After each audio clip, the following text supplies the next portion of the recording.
sahabat dikasihi dirahmati Allah, alhamdulillah sekali lagi kita berjumpa dengan Ustaz Amir.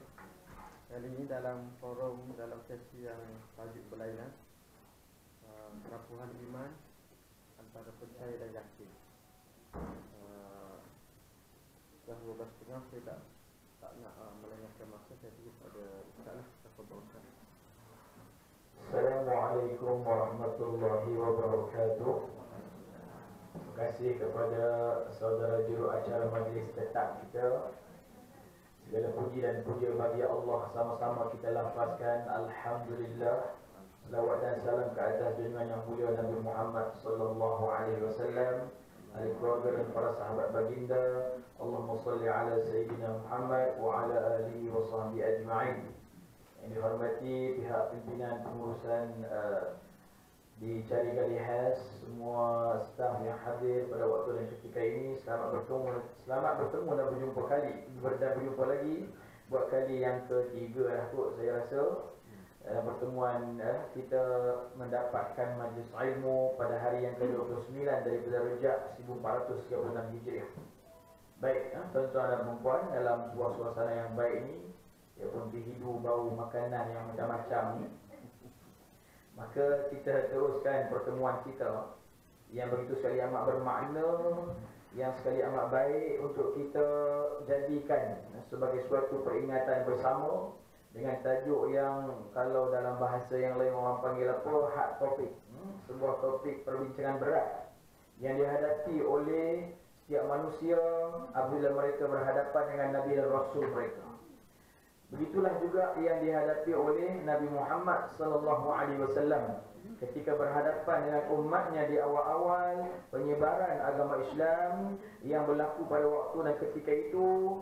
Di hadapan Nabi Muhammad sallallahu alaihi wasallam ini berada orang-orang yang dah hilang arah, hilang tumpuan hidup, tak ada matlamat dalam hidup, hanya fikir, kalau boleh sebutlah di sini, makan, minum, tidur, rehat, nikah, kahwin, lepas tu mati jadi tanah.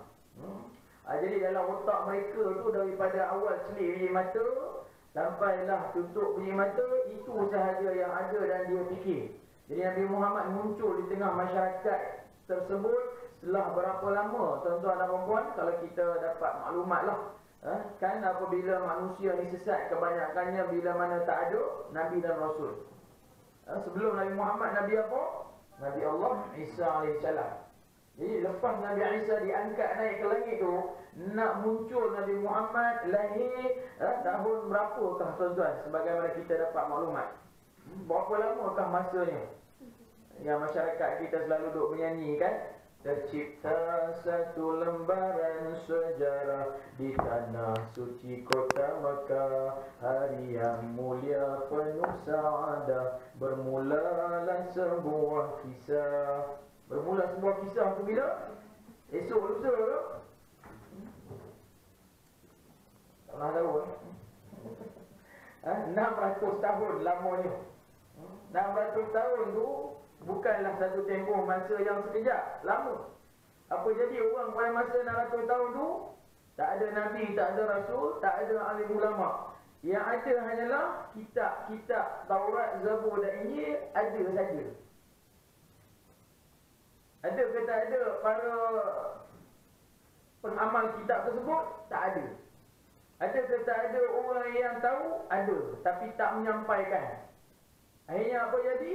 Orang sembah berhala ke, orang percaya apa ke, orang nak buat apa ke, hidup macam mana ke, ikut suka korang lah. Itu keadaan yang terjadi pada masa itu. Hanya nama-nama yang kita dapat dengar lah, seperti siapa? Waraqah bin Naufal, sepupu kepada Khadijah binti Khuwailid. Yang kita dengar juga Buhairah. Ini nama orang-orang lama sebagai ahli kitab, tapi yang dah uzur umurnya, tua dah, tak kuat, tak boleh buat apa-apa dah. Maka terjadi suatu keadaan di mana Nabi Muhammad SAW lahir. Jadi tak apalah lahir lah. Cuma adalah beberapa perkara berlaku ketika mana baginda lahir, tapi orang tak tahu. Tak tahu ni maksudnya apa, ni apa hal ni, lahir budak ni, tengok jadi macam ni. Ada yang tu berlaku, runtuh istana Parsi, apa nama ni, tentera penjajah Abraha dikalahkan oleh satu, apa ni, burung-burung entah datang daripada mana. Masa dia lahir tu, jadi macam tu. Tapi tak ada lah apa-apa juga berlaku, ya. Selepas tu, tak ada apa perubahan lah, cuma duk pelik, duk heran begitu. Sampailah umur usia Nabi masuk 40 tahun. Berapa lama pula tu? 40 tahun. Di orang 40 tahun tu apa jadi? Jadi macam-macam lah. Macam mana kita kata tadi, yang hidup begitu macam mana hidup lah. Apa nak jadi jadilah. Kira apa? Tadi lagi kita kata, hidup celik bilik mata dipikir, makan minum, tidur rehat. Kalau ada peluang nikah kahwin. Apa nak buatlah. Ada tanggungjawab ke, tak ada amanah ke, apa nak jadi dengan hidup ni, tak perlu ambil peduli. Maka Nabi Muhammad SAW mula diminta oleh Allah setelah dilantik menjadi Rasul, menyeru manusia kepada iman.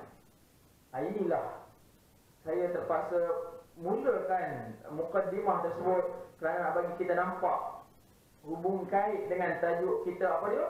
Kerapuhan iman, antara kepercayaan dan keyakinan. Bayangkan orang yang selama ini dia ada beragama, tapi beragama itu sukalah. Mai keyakinan dia dia tumpukan ke arah tu dah. Maka tiba-tiba muncul suatu perkara yang dianggap baru padahal dah lama dah oleh Nabi Muhammad SAW. Di ketika itu keyakinannya mula jadi seolah-olah dicabar. Macam mana yang ada dekat depan saya pada hari ini? Ada orang Islam ke? Tak ada? Oh kan. Jadi kalau ada pun kita tak ada masalah pun. Maknanya yang duduk dalam dewan bilik kuliah pada tengah hari ini, kebanyakan orang yang dah bukan kebanyakan, semua yang dah la ilaha illallah Muhammadur Rasulullah. So dekat kita tu ada apa? Keyakinan.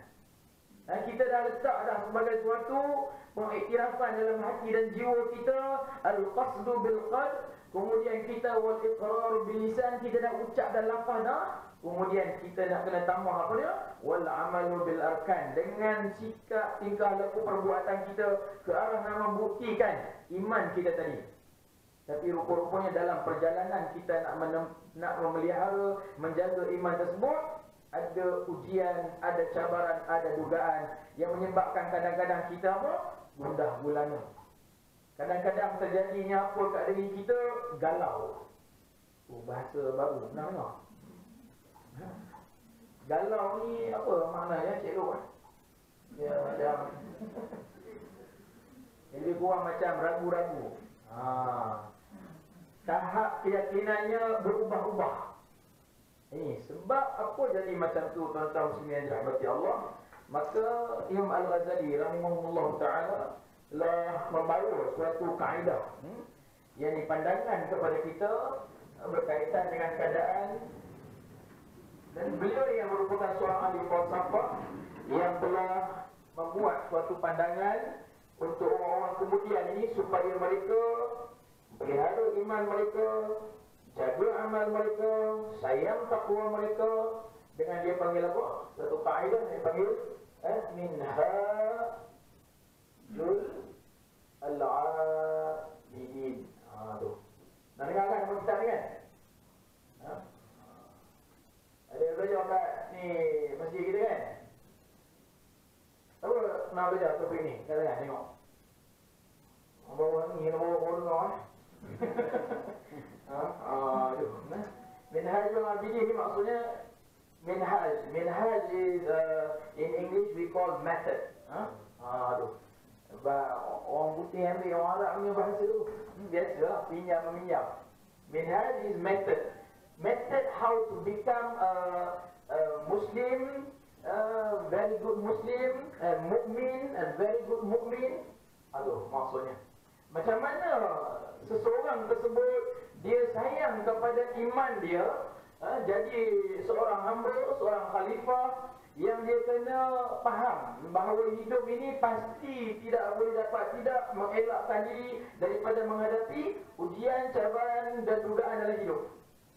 Itu kita mesti kena terima punya. Kalau kita kata kita tak mau terima, jadilah yang lain. Jadilah yang lain. Jadi yang lain ada tak ada ujian? Ada juga. Kan?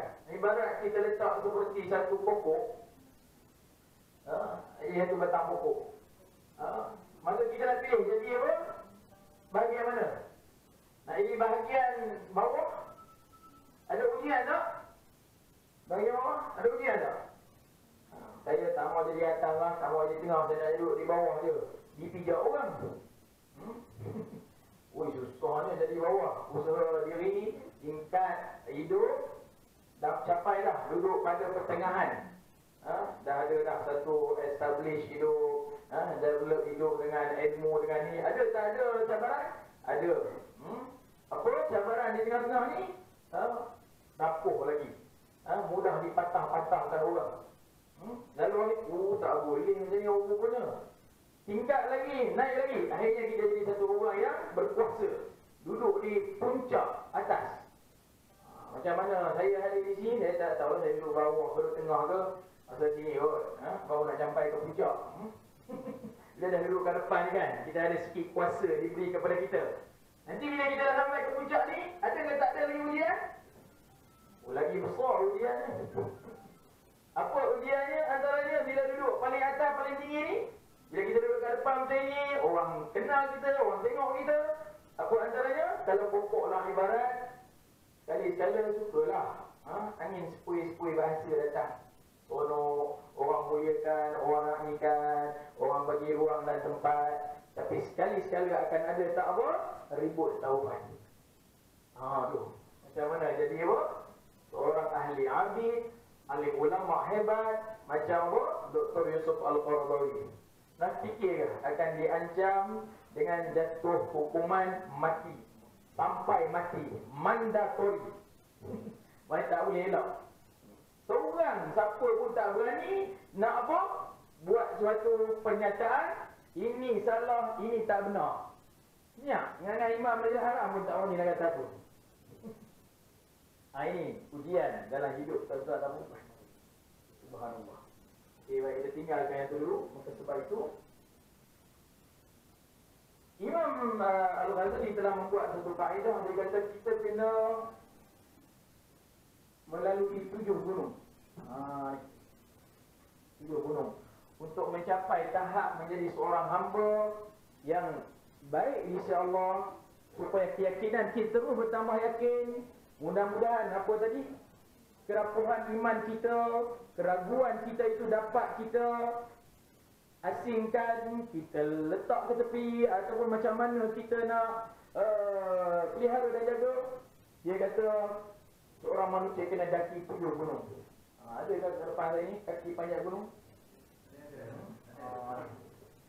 Gunung Kinabalu, Gunung Tahan, gunung apa dekat Gunung Ledang, gunung apa Muang. Muang kan Muang?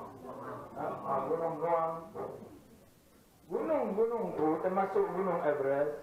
InsyaAllah tak susah kalau cukup latihan fizikal kuat. Setakat ni saya paling tinggi saya pernah naik gunung dekat Kelantan tu, dekat Jeli, gunung apa? Gunung Stone. Saya dah naik dah. Gunung Sur. Yang Nabi panjat masa hijrah tu 2 jam setengah. Jabal Nur 45 minit.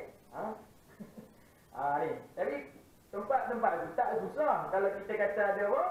Latihan yang cukup, fizikal yang baik, tenaga yang membantu menolong kita.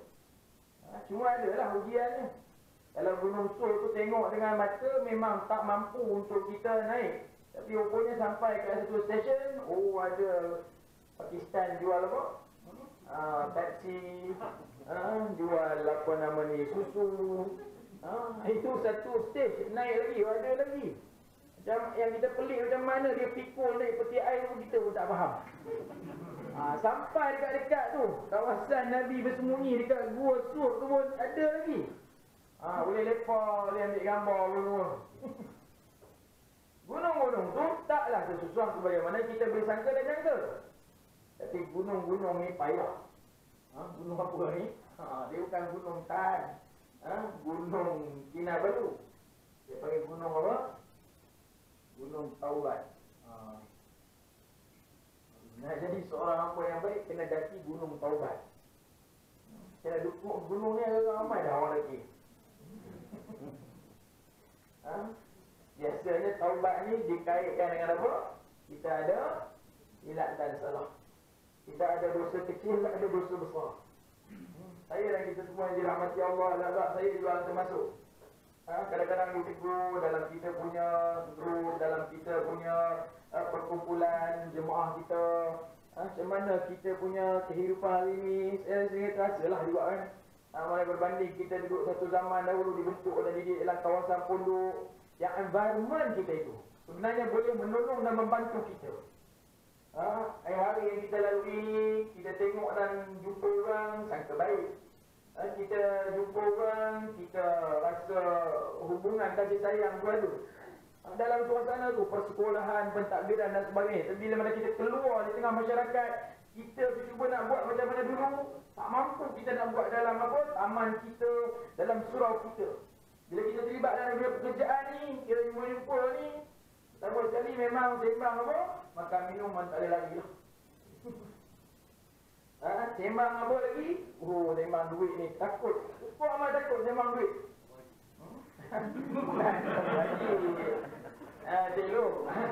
Maksud saya tu ialah apa?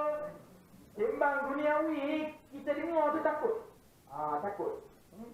Takut macam mana? Bila mana ada kawan-kawan terbuka diary kita ke, saya tengok kita punya jadual program ke, apa dia cakap? Bukan dia kata, bagusnya kamu ni apa, aktif, banyak aktiviti program. Dia tengok, banyaknya masyuk. Banyak masyuk dia kata. Kita tengok perkataan tu jadi macam satu benda yang amat menakutkan. Suasana tu dah berubah daripada satu ketika dahulu. Kita memikirkan apa hari ini aku dah buat untuk agama, apa hari ini ada kurang lebih ke meningkat, tak ada. Na'udzubillah. Saya tak tahu ni dunia kami para pendakwah lah yang hari ini dilihat bagus orang nak beragama tapi belum berjaya lagi nak membentuk orang. Macam mana tempat tuan-tuan ni, seronok lah kita tengok, bukan seronok apa, seronok jaga masa dulu. Kita hadir ni dah siap. Orang dah siap sedia. Orang dah ada. Ini mana kita sebagai penceramah ni seronok tengok. Kalau ni kami lagi, kita tunggu pendengar. Tak payah sebut lah di mana kan. Maknanya ini satu pendekatan yang baik. Tak tahu lah macam mana tuan-tuan dan perempuan di sini bina, macam mana tuan-tuan dan perempuan di sini jaga. Ini suatu perkara yang perlu dipelihara sampai bila-bila. Di tempat lain ni masih duk rancang, duk bincang lagi nak buat apa dalam bulan Ramadan. Tuan-tuan dan perempuan dah ada dah satu jadual khas yang dirancang dengan begitu sekali baik. Tahniah lah kita ucapkan. Ini bermakna satu suasana yang baik macam ni, kalau kita buang pada satu masa akan datang, akan satu kerugian lah, kurang, akan jatuh lah kita. Dari sudut pembinaan apa kita kata tadi, agama lah, ya. Allahu Akbar. Jadi Gunung Taubat ni nak didaki bukan senang dan mudah. Kena melalui proses apa? Proses membersihkan diri, menyucikan jiwa, dengan bagaimana kita nak mendekatkan diri kepada Allah Subhanahu Wa Taala. Dekat gunung ni saja cukup amat sekali menakutkan bagi setiap orang yang bila mana kita seru, marilah tuan-tuan dan puan kita bertaubat kepada Allah. Saya dipahamkan saya orang sama diambil untuk menyampaikan amanah untuk satu Ramadan. Dikatakan kehadiran bulan Ramadan juga sebagai apa? Peluang terbaik untuk kita menyucikan jiwa, membersihkan diri luar dan dalam. InsyaAllah kita akan lanjutkan perbincangan tu nanti. Tunggulah masa saat ada ketika. Ini dia. Bayangkan tuan-tuan dan puan. Tapi bukan nak tunggu Ramadan termasuk baru nak bertaubat. Main daripada saat sekarang ni dah ada dah. Apa yang kita faham, apa yang kita tahu, macam mana nak bagi jadi satu orang yang rasai Nabi Muhammad SAW kata bagaimana dia tengok hari-hari yang dilalui ini, kekurangan dan kelemahan ni, apa yang patut diatasi. Kalau Nabi Muhammad SAW, baginda tunjuk, dia kata tiap manusia kena bertaubat. Tetapi aku tak meletakkan jumlah masa bagaimana. Tapi aku mengambil suatu masa sekurang-kurangnya 70 kali aku bertaubat kepada Allah. Semaksimumnya 100 kali. Itu disiplin bagi aku. Aku tak pernah buat suatu arahan kepada kamu banyak mana macam mana. Sebab apa Nabi kata begitu? Sebab kita memang tak akan mampunya. Dia kata tu untuk bahagian dia. Sebab kita kalau nak ajak orang bertaubat pun, tuan-tuan dan puan, marilah bersama-sama dengan saya kita apa? Astaghfirullahalazim alladzi la ilaha illa huwal hayyul qayyum wa atubu ilaih. Jadi nak kena bunyi-bunyi macam itu baru nak rasa. Sendiri dia payah nak rasa. Kadang-kadang peluang kita istighfar ni masa bila? Peluang kita. Agak-agak lah, tuan-tuan dan puan. Peluang kita masa bila? Lepas sembahyang, lepas solat. Itu pun senang ke susah? Susah kan? Dalam bahasa yang mudah lebih kita kata susah.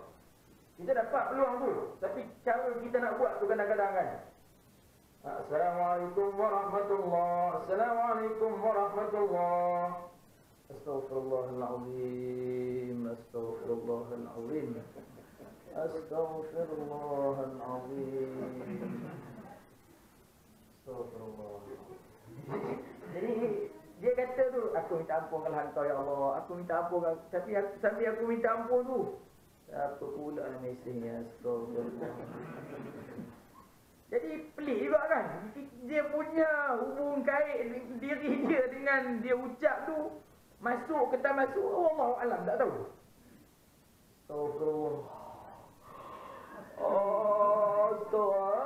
Astagfirullah. Jadi astagfirullah tu bunyi, tapi bunyinya tu kita kata membahaya ni. Tuhan ni, engkau ni sebenarnya minta apa kat aku ni? Engkau minta ampun ke kau buat apa? Tak kat situ pun kita dengar macam bunyi kelakar. Saya bukan buat kelakar, kalau nak ketawa pun nak buat macam mana.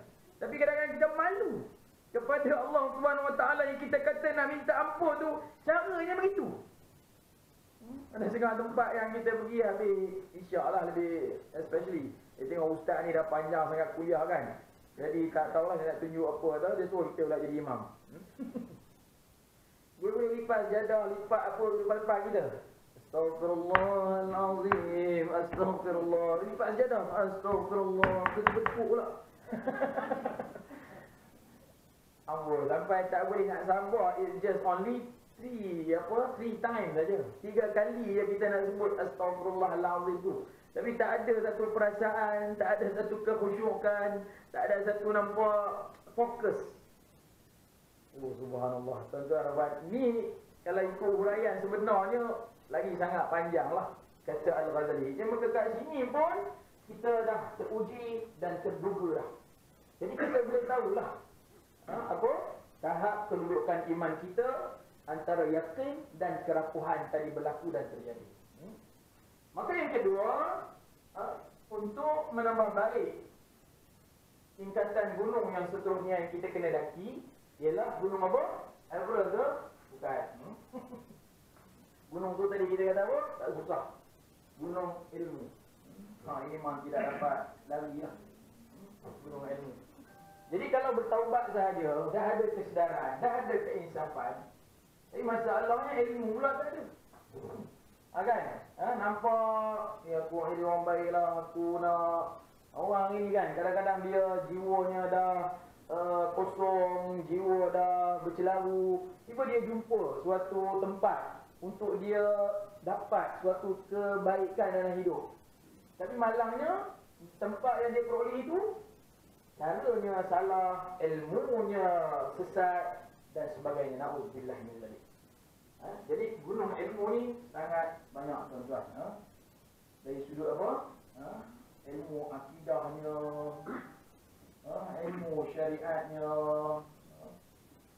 ilmu akhlaknya, ini mesti di komplit lah, mesti disempurnakan.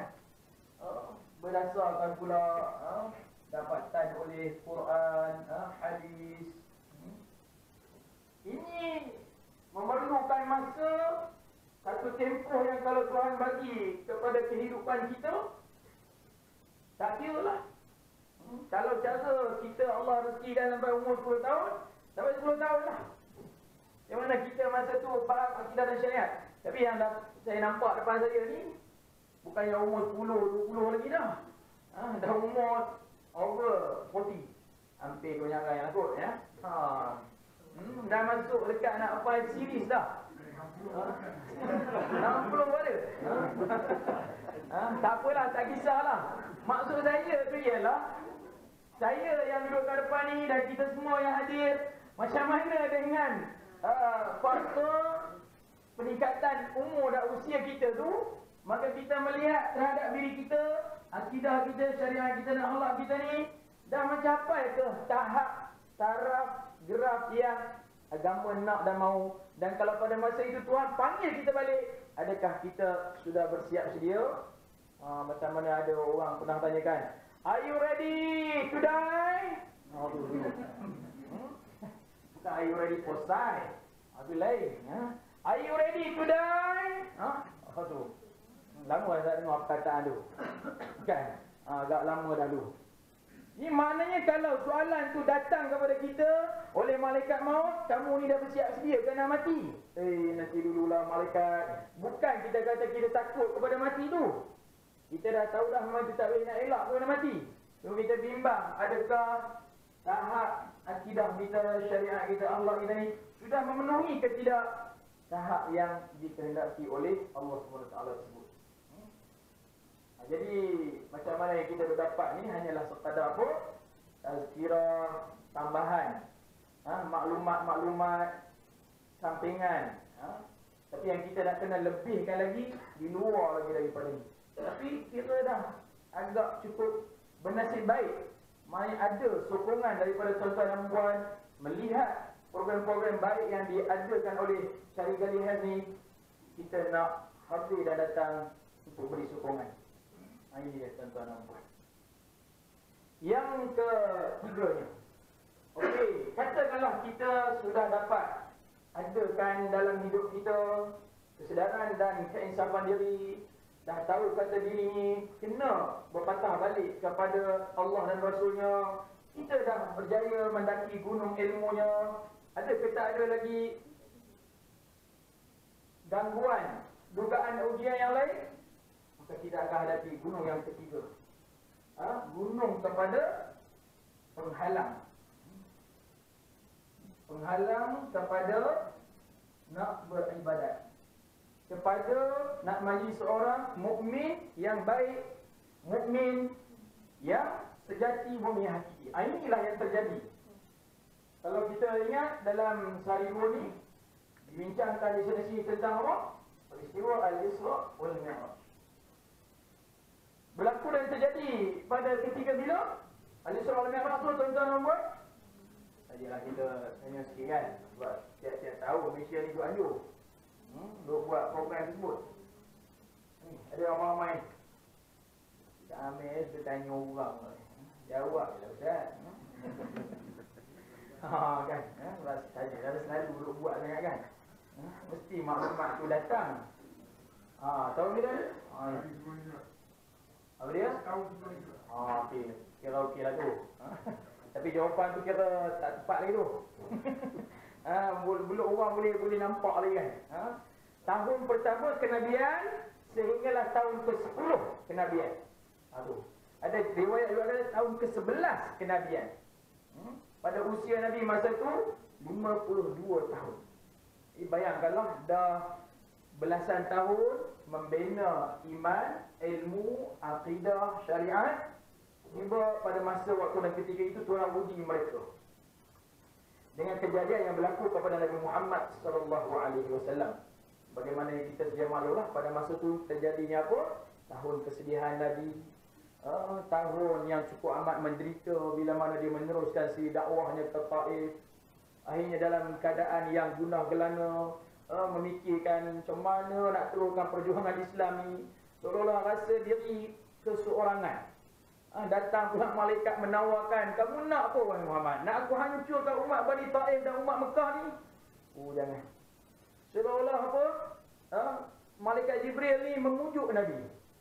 Andainya kau rasa tak berupaya, hidup sendirian tiada pembela, segalanya suram bagai malam yang kelam, tiada bantuan, tiada tujuan, janganlah berputus asa, kerana Allah bersamamu. Sama?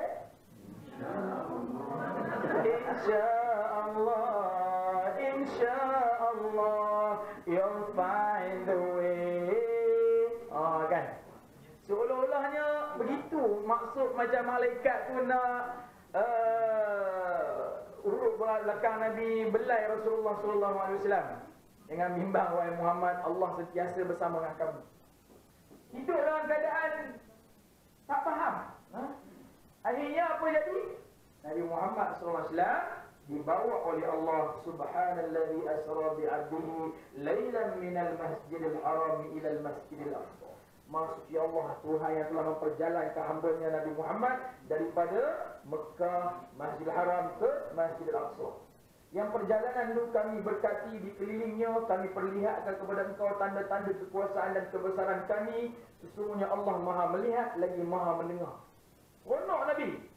Lama ni apa yang dia cakap, dia sampaikan, dia dapat tengok, dia dapat lihat.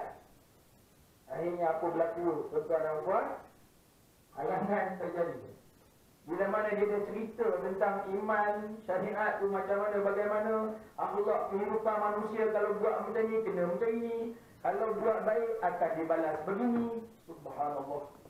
Akhirnya halangan untuk menjadi seorang hamba yang baik tu, barulah Nabi Muhammad SAW nampak apabila ramainya orang Islam pada masa itu keluar daripada agama Islam. Dicatatkan hampir tak sampai sejuta lah pada masa itu, jumlah ratusan ribu. Sebahagian besarnya itu murtad. Maka Nabi Muhammad jadi lagi takut kepada Allah SWT. Bimbanglah tuan-tuan dan puan, inilah penapisan. Proses penapisan yang nak berlaku apabila Nabi Muhammad nak disuruh keluar oleh Allah. Walaupun proses itu nampak macam orang Mekah menghalau, proses itu nampak jadi macam tu, rupa-rupanya Nabi nak diberi lagi satu tanggungjawab yang lebih besar, yang ketika mana berada di Madinah Al-Munawwarah. Ini penghalang-penghalang yang daripada nak jadi seorang hamba yang baik ini, antaranya apa? Penghalang-penghalangnya ialah macam mana berlaku dan terjadi. Ada penghalang duniawi, ada penghalang manusia, ada penghalang daripada syaitan, ada penghalang daripada nafsu. Nafsu dan syaitan ni memang kita tak pelik dah, sebab dia duduk di dalam diri kita. Tetapi halangan daripada jenis manusia dan dunia ni yang juga kita cukup amat takut. Kita harap kita sama kita ni, orang kata apa, manusia-manusia yang alhamdulillah lah, maknanya diberitahu aktiviti dan program macam ni, kita punya support. Betul tak tuan-tuan dan puan, sesama ni duduk bekerja kat sini? Tak bunyi suara kan? Okey, tak apalah, suka kerja. Mestilah kena kata suka kerja. Tak suka kerja takkan tak duduk, nak duduk kat sini buat apa? Suka tak ni jumpa dengan tim yang ada dalam cari galian ni? Tu dia punya suka tu macam kurang lah sikit kan. Kan, suka kerja tu saya tak apa pelik lah. Suka dengan orang-orang yang duk ada kat sini. Suka kena suka lah. Itulah yang duk sembang teamwork lah, apa benda lah. Yang itulah yang Nabi Muhammad SAW hadapi. Nabi Muhammad tak ada masalah dengan Nak kata terjaya ke? Terjaya seorang Nabi wallahu alam lah, tak tahu. Amanah seorang Nabi dan Rasul tu, apa jadi pun Nabi tak boleh dapat, tak boleh nak tolak. Tapi bila berhadapan dengan orang ni, Allahu Akbar, kabirah. Dahsyat. Nabi Muhammad tak pernah dengar tau perkataan apa? Fasik dengan munafik ni tak pernah dengar masa duduk kat Mekah. Nabi Muhammad tak pelik kalau orang tak suka Islam, nak keluar agama Islam. Tu Nabi Muhammad tak pelik. Orang tak mau masuk agama Islam, Nabi tak kisah. Sebab tidak ada paksaan. Jadi bila sampai di Madinah, bina negara, mencapai kejayaan satu demi satu, dua, sampailah dikenali ke seantero semenanjung tanah Arab dan di luar Rom dan Parsi pun cukup amat sekali bimbang takut masa tu. Kata, wih, orang mana tiba-tiba hebat sampai macam ni. Jadi dalam masa yang sama tu, dalam nak mengekalkan organisasi pentadbirannya, ada apa? Manusia-manusia fasik dan munafik. Nah ya, contoh kalau duduk dalam gali-gali has ni kan, contohnya lah, dia ada manusia munafik dan fasik. Dia masuk kat sini, kitchen company, contohnya kan. Masuk sini curi maklumat ni, bawa ni maklumat sana. Maklumat kawan-kawan ni, bayar kawan-kawan ni. Ada jadi kita tengok drama je lah. Saya tak tahu kerja ni kesebut tidak. Ada jadi semua ke? Sekarang dah ada? Kat sini tak ada. Kat sini ada. Tapi tempat lain ada? Nak apa? Capai satu tahap kedudukan yang baik, dia sanggup menekan orang, menginai orang, menindas orang. Orang ni nak jadi apa? Lantak engkau lah. Ada ke jadi di tempat kita? Na'udzubillah min zalik. Tapi masa tu jadi dekat zaman Nabi Muhammad. Nabi Muhammad jadi, bukanlah kata pening, tapi dia kurang macam itulah bahasanya. Mana nak buat kat dia orang ni? Yang dia masalah tu ialah di kalangan orang Islam sendiri. Na'udzubillah min zalik. Ini dahsyat, tuan-tuan dan puan sekalian. Maka rupanya gunung yang ketiga ni, ya Allah, lagi hebat. Dia punya puncak dia nak capai cukup amat dahsyat. Na'udzubillah min zalik. Adapun gunung yang keempat, ni, untuk nak ditempuhi, untuk dicapai, ialah mestilah diatasi dengan gunung pendurung. Pendurung ibadah. Maka sebagai manusia yang nak mencapai satu tahap kedudukan yang baik, ada keyakinan, ada keimanan, maka dia mesti mendorong dirinya. Maka penghalang ini kena dia lalu juga, kena dia tempuh juga, kena dia rempuh juga. Macam mana kata tadi lah, kita kata punyalah kita sayang dengan cari galian ni, kita jaga kita punya attendance kita jaga prestasi kerja kita tingkatkan tahap pengetahuan kita, kecekapan kita. Kita nak diri kita ni, kalau sampai satu masa katakanlah kita ni ada rupa tempat lain, kita jumpa bos saya, minta maaf lah, saya sebenarnya sayang kat cari kali, tapi saya nak resign, nak minta resign lah. Kenapa ni? Contoh lah kan. Apa sebabnya? Tak puas hati dengan gaji yang ditawarkan ni. Awak punya performance bagus, awak punya kerja baik. Saya ada tawar tempat lain. Tawar tempat mana? Saya tak benarkan. Saya tawar dengan lebih baik lagi kat sini. Tu. Ini saya tak tahu, saya reka je. Maka dorongan yang kita buat itu ke arah kebaikan, dia kata apa? Akan hadir kepada kita dalam bentuk rezeki, dalam bentuk qada dan qadar. Kat sini jadi orang baik. Nak jadi orang baik, nak memotong penghalang dia tadi, pasti akan ada. Auzubillah min zalik. Maka Tuhan melihat kita benar-benar seseorang yang membawa ke arah perkara tersebut. Itu dia. Maka ini menjadikan kita cukup amat sekali teruji dan terduga. Tapi bayangkan kalau kita biar penghalang dahulu ni dia mengalahkan kita, dia menghancurkan kita. Maka atas dasar itu, bila mana kalau kita buat contoh tadi, di sisi Tuhan begitu, Allah akan sayang dan jaga kita. Kalau dalam bentuk kambing tadi, maknanya kalau kita tak menunjukkan kebaikan dalam hidup tu yang sepatutnya bagaimana, bila mana kita kata saya nak minta izin lah untuk apa, nak letak jawatan di syarikat ni. Dia orang tengok kita tu dengan duk dengar dah cerita macam-macam sebelum ni. Kita minta tu jadi satu peluang pula kepada apa? Pihak majikan kata, oh ya ke? Mana korang saya nak sign? Jadi tak tunggu lama, tak tunjuk dah. Ni. Tapi itu dari sudut manusia. Tapi yang sedang kita bincangkan ni, Allah SWT, dia tidak akan membiarkan. Kalau dahulu kita dah dapat, tapi jatuh dan bangun kita itu pasti akan dinilai oleh Allah. Jadi dorongannya nak kena ada apa? Nak kena ada ni, khauf, khauf dan raja. Khauf ni kena ada takut kepada Allah. Kalau tak ada takut kepada dia, jadi susahlah. Kita macam mana kita tak takut untuk buat benda jahat. Buat tak buat itu lain cerita. Tapi sebagai manusia biasa, kita tunjuk tak takut. Kita tunjuk tak hairan, tak kisah. Bila mana buat apa-apa, orang tegur, ada aku kisah. Dia buat macam itu. Ui, teruknya. Apa macam-macam bahasa dia. Engkau ada. Kita orang dah pelik juga. Kan? Yang kau tinggi kat aku yang tu kenapa? Engkau ada apa? Allahu Akbar kabira. Ini masalah ni.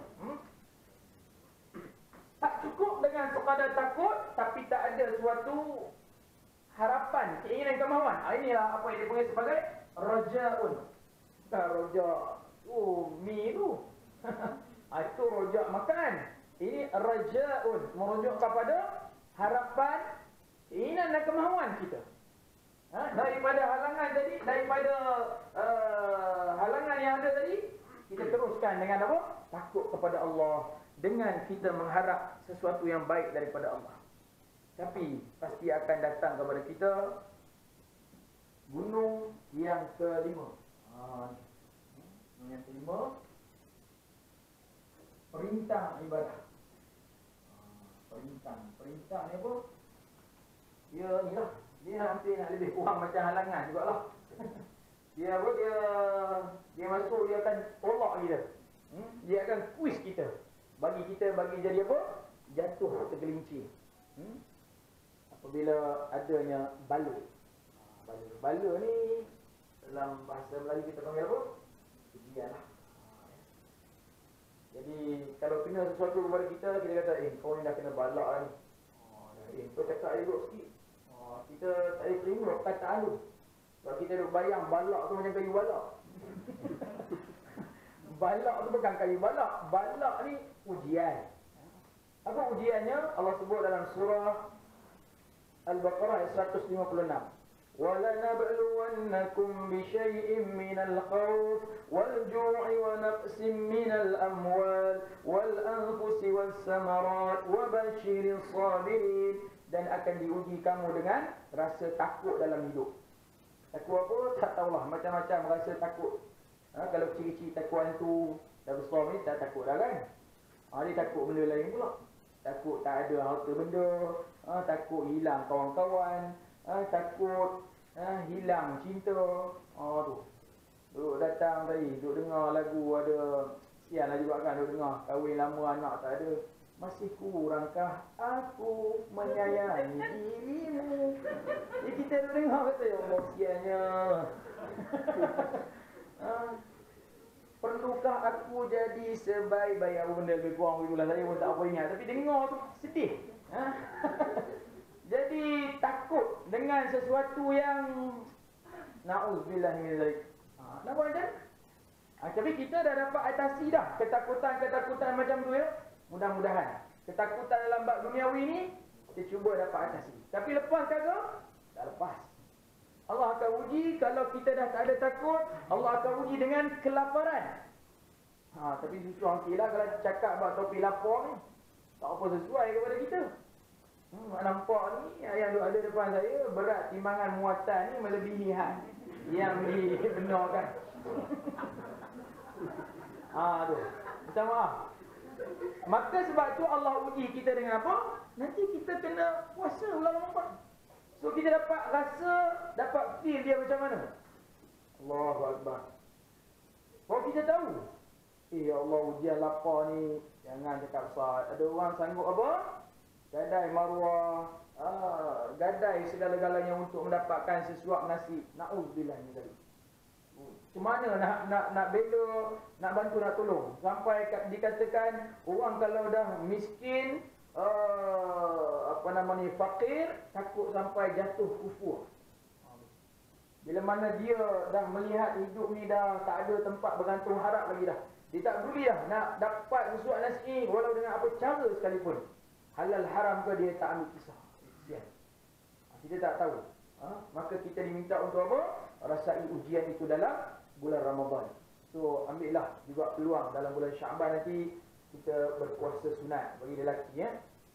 Orang puan kalau masih lagi belum menggantikan, make sure sebelum datang Ramadan ni gantikan. Sebab kalau kebanyakan orang puan yang tinggal, yang saya nampak depan mata saya ni, kemungkinan adalah seminggu lebih itulah, lebih kurang kan. Tolong settlekan segera dan cepat. Jangan tangguh-tangguh lagi. Jangan kita biarkan. Tak apa Ustaz, saya bayar fidyah saja. Jangan buat perangai macam itu. Berbahaya. Ini dia benda dalam perkara ni. Dan yang seterusnya lagi, ni akan datang kepada kita. Kalau dorongan dan perintahnya itu dapat juga kita atasi, maka yang keenamnya ada gunung pencacat. Pencacat ibadah maksudnya. Pencacat untuk bagi jadi kita hamba terbaik, mukmin yang benar-benar makin yakin ke makin rapuh. Apakah pencacat tersebut? Tengok bila kita makin berjaya, kata kalau kita dah ada taubat, ada ilmu, kita dah tak ada masalah dah dengan setan iblis ni, kita dah dapat mendorong diri kita dengan baik, rintangan-rintangan tu kita dah dapat tempuhi dah. Ni pula pencacat ni pula kepada nak jadi seorang hamba mukmin yang elok. Apa dia ada? Ya Allah, takut ni. Ujub, riya, sombong, takbur. Ya Allah, takut. Sebab benda ni dia duduk dalam. Tak boleh nak dikesan dengan suatu alat apa boleh dibuat. Kalau kita setiap masing-masing ada tu kat medical check up kan. Kita boleh tahu. Kita pergi jumpa doktor check kita. Oh baguslah cik awak punya tekanan darah. Oh baguslah cik awak punya ni jantung. Awak punya gula. Alhamdulillah bagusnya. Suka tak kita? Suka lah kan? Masuk mesin MRI pun tengok keluar resultnya pun baik. So bila kita keluar ni daripada hospital atau klinik tu macam mana? Suka senyum kan? Tu. Mesti jalan ni. Orang tegur, Assalamualaikum. Waalaikumsalam. Oh, jawab kan? Hai, mana ni? Ada tadi buat medical check up. Macam mana result? Macam ni ya. Aduh. Nak kata semua wujud apa tak tahu. Sebab itu contoh luaran kita buat dari sudut kesihatan baru. Ini bukan kita cerita iman ni. Kita cerita kesihatan. Kau kat mana? Tak ada apa saja. Jalan nampak kau ni tegur lah. Lan dah. Belum ni, jom aku belanja. Itu contoh. Yang ada ni. Tak tahulah hari bila pula pergi buat second medical check up. Doktor duk pegang-pegang. Kan? Sekejap. Duk buat. Silap apa pula ni? Buka pula. Masuk lagi. Kan? Lepas tu tengok pula kandungan gula. Tengok pula yang ni. Doktor duk geleng kepala kan? Kenapa doktor? Tiru.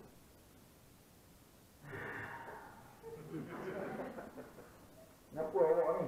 Sudah lah. Kenapa doktor? Teruk ni. Teruk. Bunyi teruk. Bunyi masalah. Kalau tak jaga ni berat ni. Kenapa? Teruk kesihatan cik ni. Kolesterol banyak. Ada apa itu hari kita ada sakit-sakit apa kat ujung kaki. Ini gaut pun dah mula masuk lah ni. Kenapa juga tu ni? Macam mana nak buat ni? Macam mana nak ni? Dia mula kelang kabut. Bukan risau kan? Tak, kau kira kepala tak kerut. Lepas tu apa jadi? Dia pun keluarlah daripada hospital dan klinik tu dengan macam tu punya pencapaian. Akhirnya jadi macam mana? Kawan yang jual pun lalu juga lagi sekali. Assalamualaikum. Salam. Jawab pun jadi tu. Kenapa jawab? Tak bersemangat. Itu aku yang berlalu ni. Nampak kau jawab lah macam. Kenapa tak sarapan lagi kan? Jom aku belanja. Kau ni aku tak sihat, ajak makan kau. Tengok. Tuan-tuan, yang tu senang boleh kita kesan. Tapi sombong, ujub, takbur ni kita tak tahu. Ya Allah, cukup amat menakutkan tuan-tuan dan puan. Paling mudah macam mana kita tengok kat jalan raya lah kan. Dia tak tahulah orang nak kesan sombong, ujub, takbur ni macam mana. Senang tengok dekat apa tu, traffic light. Lepas tu kat sebelah ni. Dia tak nampak orang tu, tak nampak. Tapi dia bunyi je. Allah Akbar. Kan? Subhanallah, tak tahu. Dahsyat. Kita buat contoh macam tu je. Ada? Kan? Jadi tak tahu. Yang lagi senyap lagi berbahaya. Dia enjin dia tak bunyi apa. Dia tengok. Lalu turun. Dia pun tahu aku. Kadang hak bising tu tak setengah mana pun. Tapi sombong tu ada jugalah. Tapi taklah sehebat hak diam tu. Ya Allah, itu contoh duniawi kita buat. Tapi yang contoh ni, inilah yang membuat iman kita jadi masalah, jadi rapuh, jadi kepercayaan kita goyah, keyakinan kita jadi hilang arah. Na'udzubillah min dzalik. Yang terakhir sekali kata Al-Ghazali, kalau katakanlah kamu ni dah dapat apa? Menaiki gunung pencacar ibadah ni dah dapat buang. Katakanlah yang ketujuh, gunung yang paling lagi susah. Apa dia? Gunung apa ni? Gunung syukur. Syukur. Syukur ni maksudnya apa? Tuan-tuan dan puan sekalian? Maksudnya terima kasih. Kan? Maksudnya semua ni, 1/6 ni Tuhan bagi dan beri. Jadi Tuhan bagi kat kita jadi orang Islam, jadi orang beriman. Ini bukan suatu peluang mudah ni tuan-tuan. Dalam 7.5 bilion katanya lah, dalam daftar manusia yang ada kat atas bumi untuk sekarang ini, kita daripada 7 bilion lebih tu, kita salah seorang dipilih jadi orang Islam. Sebab daripada 7.5 tu katanya hanya 2 poin lebih sikit dia letak 2 bilion dah orang Islam. Sebab orang Islam termasuklah apa? Syahrul Han, Salman Han, yang waharanya akidah mereka. Orang Islam juga. Bila ditapis lagi orang beriman, tinggal banyak mana? Daripada 2.2 bilion ni. Daripada Muslim 2 bilion, nak cari pula orang beriman. Tinggal berapa dah? Yang tu lagi tak ada satu daftar tempat. Satu fakta boleh diletak. Nak cari orang yang apa? Benar-benar muttaqin, bertakwa kepada Allah, benar-benar takut kepada Tuhan dia dalam hidup ni. Lagi nak cari mana fakta dia. Last kali, orang yang benar-benar ikhlas di sisi Allah. Dan last kali peratus tu tak tahu tinggal banyak mana dah. Daripada 2 bilion tu tinggal berapa orang dah. Benar Benarlah Tuhan sebut dalam apa? Surah As-Sabah, wa qalilun min ibadiyah syakur. Sangat sikit sekali daripada golongan hamba-hamba aku ni berterima kasih kepada Allah Tuhan dia. Dia dapat je orang Islam beriman ke, dia dapat nikmat rezeki ke, dia tak berterima kasih kepada Allah. So maksud terima kasih ni apa dia tuan-tuan dan puan? Kita kalau sama manusia, orang bagikan kita. Jadi tuan-tuan puan bagi saya, ustaz ni apa tu, ni bungkusan untuk makan tengah hari. Apa kita cakap? Terima kasih lah, itu perkataan kita. Ada orang kata, alhamdulillah ustaz. Alhamdulillah tu kan tak boleh sebut, tapi dia salah penggunaan. Alhamdulillah is zikrullah. Kita puji-puja Tuhan. Tapi kalau orang bagi kat kita, terima kasih. Nak sambung alhamdulillah pun tak salah. Kalau orang putih bagi kat kita, kata thank you. Orang Arab bagi kat kita, kita kata syukran. Kan? Orang India bagi kita kata nandri. Orang Cina bagi kita kata apa? Toce. Terima kasih belaka tu. Tapi Tuhan, dia bagi kat kita, dia tak nak perkataan terima kasih tu. Dia bukan nak, tuan-tuan puan, kita turun bawah ni, kita pergi ke dataran lapang tu, terima kasih Allah. Dia tak nak dengar perkataan tu. Tapi manusia suka dengar. Dan kalau orang bagi kita tak kata pula, cakap ya lebih, terima kasih pun tak. Kita pula rasa, kan? Tapi Tuhan ni tak nak perkataan terima kasih tu. Dia nak apa? Macam mana hasil kamu tengok semua benda yang aku buat, aku bagi dan beri kat kamu ni, kamu tunjukkan dalam apa? Menunaikan titah perintah aku, menjauhi larangan aku. Itulah maksud gunung syukur. Oh, dahsyat tuan-tuan dan puan muslimin yang dirahmati Allah. Jadi gunung-gunung ni semua kita diminta untuk mendakinya sampai kita mati. Berjaya kita sampai ke puncaknya atau tidak, bukan kita yang menjadi penilainya. Yang menjadi penentunya adalah Allah Subhanahu Wa Taala yang membuat keputusan. Masa pun sudah cukup pada masa waktu dan ketikanya.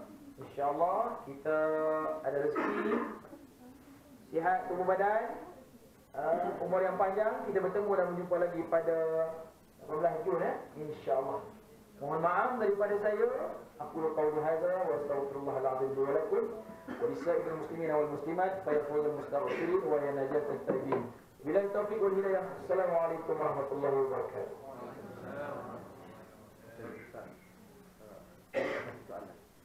So, kita buka satu soalan untuk masa yang Soalan itu hari yang pas 15 tak jawab ni. Tak bawa nak. Bawa lebih saya nak pergi balai ni. Kena plan lain lah. baca IV lah. KV. Kita tutup dengan doa Ustaz. Allahu Akbar. Terima kasih tuan-tuan, bukan tak sudi. InsyaAllah bukanlah perkara masa tu. Ingat nak datang jawab ni bagi topik lain pula kan.